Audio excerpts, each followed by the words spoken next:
تقدیر بدل جائے گی اپنے آپ ہی، مسکرانا سیکھ لے، بس وجہ تلاش نہ کر۔ دوستو یہ واقعہ مصر میں رہنے والی ایک چھوٹی سی بچی کا ہے، جس کی وجہ سے کئی گھر ایک اچھی زندگی گزارنے لگے۔ ایک چھوٹی سی 6 سالہ معصوم بچی سڑکوں پر ٹیشو پیپرز بیچ رہی تھی، چہرے پر مسکراہٹ لیے یہ ادھر سے ادھر پھر رہی تھی۔ گاہکوں کو آتے دیکھ کر اپنی چھوٹی سی ٹوکری ان کے سامنے کرتے اور ان کو کہتی کہ آپ کو ٹیشو پیپرز چاہیے۔ وہ ایک خاتون کے سامنے سے گزرتی ہے تو دیکھتی ہے کہ وہ رو رہی ہے۔ معصوم بچی اس کے پاس رک جاتی ہے۔ خاتون نے بھی اشک بار آنکھوں سے اس پیاری سی بچی کو دیکھا جو چہرے پر خوبصورت مسکراہٹ لیے اسے ٹیشو پیپر کا پیکٹ پیش کر رہی تھی۔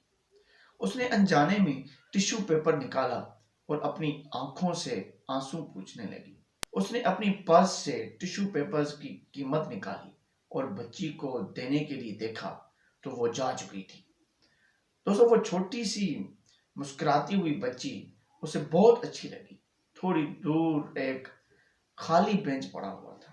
وہ خاتون وہاں جا کر بیٹھ گئی، کچھ سوچا اور پھر اپنے موبائل سے اپنے خاوند کو میسج کیا۔ میں اپنے کیے پر نادم ہوں، جو کچھ ہوا مجھے اس پر افسوس ہے، آپ جانے دیں، آپ کا موقف درست ہے۔ دوستو اس کا خاوند ایک ہوٹل میں پریشان حال بیٹھا تھا کہ اسے بیوی کا یہ خوشگوار پیغام ملا۔ اس کے چہرے پر پرسکون مسکراہٹ چھا گئی۔ ان میاں بیوی کے مابین کسی بات پر دوستو جھگڑا ہو گیا تھا۔ اس خوشی میں اس نے ویٹر کو بلوایا اور بڑی خوشی سے اسے 50 مصری پاؤنڈ پکڑا کر یہ کہا کہ یہ تمہارے ہیں۔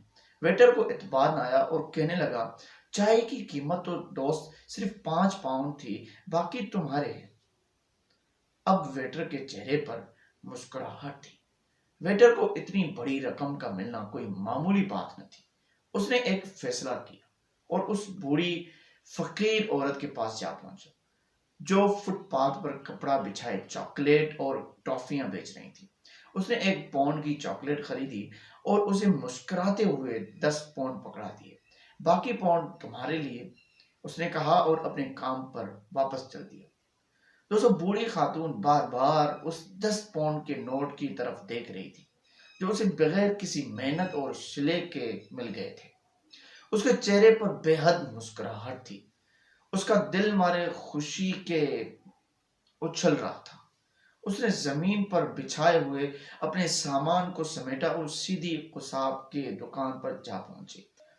دوستو اس سے اور اس کی پوتی کو گوشت کھائے ہوئے کتنی مدت گزر چکی تھی۔ ان کا گوشت کھانے کو جی چاہتا تھا مگر ان کے وسائل اجازت نہیں دیتے تھے۔ آج ان کی خواہش پوری ہو رہی تھی۔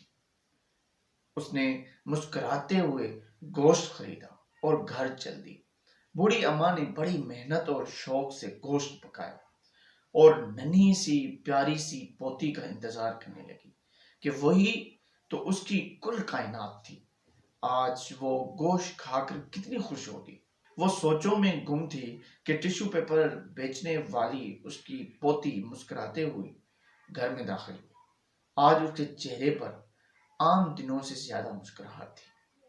ناظرین کرام، کیا ایسا نہیں ہو سکتا کہ ہم بھی اس ٹیشو پیپر بیچنے والی بچی کی طرح مسکراہٹیں تقسیم کریں، لوگوں میں خوشیاں بانٹیں؟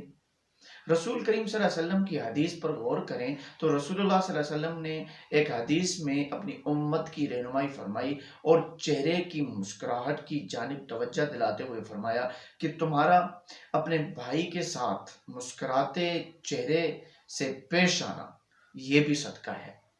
دوستو اس لیے مسکراہٹ ایک تحفہ ہے، دیا کیجیے اور لیا کیجیے۔ آپ کا سننے کا بہت بہت شکریہ۔ اللہ حافظ۔